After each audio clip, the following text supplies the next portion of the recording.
Hey everybody, it's Tripl-L, and now let's talk Hero Academia episode 5, I believe.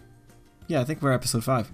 Yes, episode 5, the differences between the episode and the manga chapter, and then we'll talk about the impressions. This week the differences are both simple but also very interesting, and so we'll just very quickly shoot them out, get them out of the way, and then we'll talk about the cool stuff that was introduced in this episode, because this episode actually has, I think, some cool rationales popping up, and it's just fun to talk about them again. And looking at it a second time now with more information from the manga, I have a few more questions now than I did when I first read these chapters. So let's get into it. What were the differences in this episode when it came to the adaptations? Well, this week we have a very unique difference compared to all the other episodes, and that is ultimately coming from what chapters were adapted here. So here's the thing. This week we adapted chapters 77, 78, and part of 79. So what ended up happening this week is that during the episode we have a jump. In the initial manga, we ended up jumping from the equivalent of page 16 of 78, and we jumped to page 8 of 79. In the episode, what this translated to was that we got to see the full fight with Tetsu, and the kid in the gas, otherwise known as Mustard. So what ended up happening was that the anime studio, they reshuffled events and just let the fight go on to its conclusion, whereas in the original manga, what ended up happening, we had the first shot happen to Tetsu on his head, and then we jumped to Izuku's bit, which ended in the Tokoyami thing, and then we continued with the Tokoyami thing into chapter 79 until page 8, which shifted us back into Tetsu. So, a very interesting shift overall. This is the most aggressive shift we've seen thus far in the Hero Academia anime. That's just pretty interesting to note. And because of that, we end up covering 2.5 chapters. Actually, yeah, wow, 2.5 chapters. That's pretty good. Anyway, do we have any other major changes in the episode? Well, if you saw the thumbnail, there's like a relatively small change, and the change itself is pretty easy to understand. For instance, in this panel, it's when the kids are getting alerted to the villains. We have a nice like spread of all the villains. The thing is, since the panels are obviously static in time, I mean you can't move a manga panel, you end up having things like more quirk activations happening in the manga than they do in the episode itself. It's a very small detail, but it's like, for instance, Suyu doesn't have her tongue out in this shot compared to this one, and then Moonfish isn't using his quirk when he's confronting Bakugo and Todoroki initially. Really not big changes. These are all just quality of life changes. If anything, it'd be kind of awkward because you see that we linger a few seconds on each of these shots. What would have happened otherwise to make this work is that they would have had to have animated like maybe Suyu like making some little movements when it's just easier to have everyone static. Actually, they could have even just made like static shots really if they really wanted to, because like anime can get away with that sometimes if they make it look like it's a static shot. Anyway, not a big deal. The only other big difference aside from the previous ones is that there were generally more flashbacks here. Whenever characters are talking about or reminiscing or talking about the previous experiences, in the episode there was a flashback to accompany it. In the manga there would usually be like empty panels. So cool stuff. If anything, the episode's reusing a lot of footage, but not really a big deal in the grand scheme of things. Those are the main differences that I found, however. Guys, let me know what other differences you might have spotted. I went through this going page by page as I was watching the episode. Chances are I missed very small little things. Anyway, let's go into impressions, because this week is pretty awesome. We have a lot of really cool things, and so I have it in note form, so I'll go off of that. And very quick, just stray notes that are just most aesthetics and just cool little things. Twice, we saw him in this episode. He looks great. I am totally digging Twice. Anime only viewers, you have now experienced a glimpse or a taste of Twice. Let me know what you think of him. Do you think he's cool? Do you like his little shtick? If you notice, he speaks in contradictions, or he like contradicts himself a little bit. But his art for the anime episode itself, it's really striking, and I really like it. Other things that we got going on, just going in with people in general. For instance, Bakugo. Bakugo is pretty hilarious. I think there was like a little bit of reshuffling with his lines. I think they made it flow a little bit better, the conversation that he had. But Bakugo going into fight with Moonfish, that whole little sequence, I really enjoyed it. I thought it was really fluid. I'm really digging it. And another stray observation we got is Shoji. Shoji is surprisingly observant. Because you see when he grabs Midoriya, he points out, okay, Midoriya, you're probably like way past your point. And then he's talking about like, what are they going to do with it? So I like that. I like that because it's like, it's continuity within the characters. And it says like the characters do care about each other to some degree. If you want to create the illusion of characters caring about each other, you definitely have to put in them being observant of the characters' little traits. This is something that this season is doing really well, because we had it coming from Todoroki earlier when he was talking to Izuku about dealing with a child, and we also now have it coming from Choji.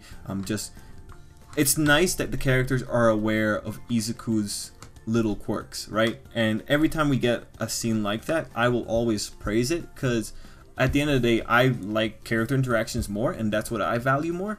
So those little things go a long way from my viewing experience.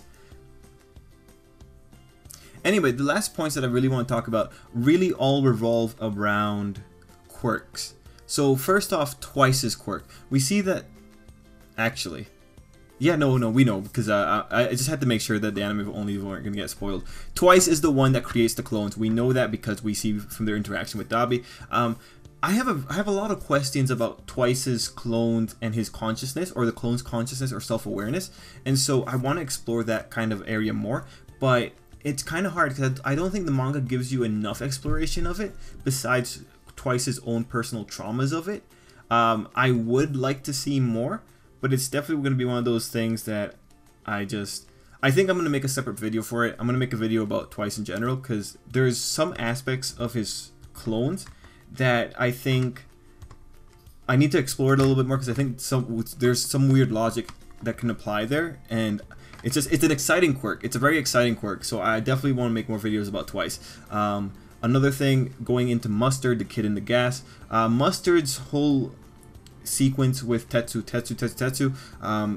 The interesting thing about Mustard is that he's a school kid, and I think from the uniform we can say he's a middle school kid, but he might be a high school kid. Anyway, we see like what he's talking about, and he's talking about like a societal issue. So this is kind of how he links back to Stain, but he talks about an issue where like people who go off to be heroes, they get all this attention and all this praise, and he's just pointing out like when you look at what the kid's talking about, at the end of the day, he's saying he wants attention. He's a victim of a lack of attention, and truthfully, this is like our equivalent of a kid that acts out because he doesn't get spoken to a lot. It's really bad for kids for them to not get attention in general. So seeing that this is what he's acting on, it's just the most interesting thing about it is that it's a kid that's doing it. Like, it's a kid that has a gun. It's a kid who joined up with the villains, and you know his outlook on quirks themselves as well seem to be pretty shallow and superficial, right? Because he's judging. It seems that his thing is he's judging more on academic merits, and he's not really looking at the quirks themselves. So that's a pretty interesting twist to a character, and I'm just kind of basing that off what I remember from the episode. I think it's cool to have a character who's picking an issue with the accolades that these kids are receiving from the institute that they're going to, and not the actual quality of their quirks. Actually, I think that could be a very Japanese problem, if I am recalling this correctly, because we know that Japan puts a lot of pressure on going to university and being a productive member of society, and so we do know that if a kid was going to a really prestigious high school, we know that that kid and his family could be seen as valuable or doing things right. So you know what, if there is a socio-cultural angle going in with Mustard, I think that'd be pretty cool. But again, I'm operating on faulty memories, so this whole point could be bunk. Anyway, what do you guys think about that? You know, let me know down below. But yeah, Mustard, the only other thing that I thought was really interesting was that he can kind of sense the people within his gas. Now this is pretty cool. Like in the episode, it seems like the justification we got was that he can feel like if this gas is getting disturbed, he can tell how many people are coming. But like the kid's able to pinpoint that there's 2 or 3 people in the cloud of gas heading his way, right? like if we take it as being just like, you know, those fluctuations, we know that the gas is being produced by him and he's controlling it, but at the same time it's like that's a relatively high degree of control, because he's saying like it's ultimately coming from fluctuations. This must be something based on experience, because I think there's something difference between, you know, feeling a certain sensory input, you know, you feel that your gas is being disturbed, and then being able to analyze that input to say, okay, no, there's probably 2 or 3 people in there. Given that he gives himself a threshold of 2 or 3 people, it does seem like it's something coming out of experience. And when you consider that, and you consider that when we first saw Mustard, he was already doing gas stuff in some area of the world. When you consider that, it's just, this kid has a lot of experience with his quirk. And it just makes you wonder, where exactly is this kid in society's ladder? Like, it's kind of interesting. Like that, I think that kind of information that he got there is coming straight out of like a developed quirk. It would be just interesting to have more information on Mustard in the future, though. The only other thing that I would want to talk about now is Spinner versus Mandali. Now, this is interesting because Spinner is an interesting character, right? We see an aspect of him when he kind of defends Izuku from Magne, and he's pointing out, no, Stain says this guy's okay and I work for Stain. And this kind of reflects back to what Shigaraki was saying earlier, like everyone's pointed in different directions, but they are all strong in their own right. Now, what was really interesting here is that when you consider what's going on, Spinner's quirk, we don't really know what it does yet. We know that he has a crazy weapon, but Mandali,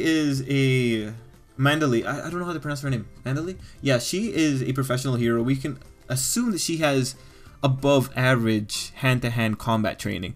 The fact that Spinner is able to go up head-to-head against a professional hero, it's interesting whenever you have these guys having a degree of competence that you wouldn't really expect. Like, you look at Spinner's personality and you wouldn't expect him to have the hand-to-hand combat skills that he needs to have in order to be able to keep a hero at bay. I think that's so interesting, and it does add a little degree of coolness to the character, even though his character itself might take away from that coolness.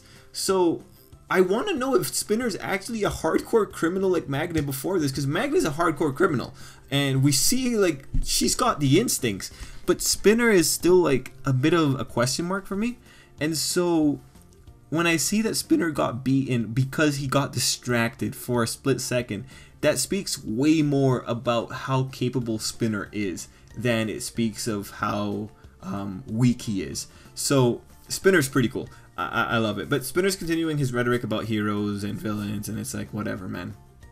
You know, like, whatever, you do you.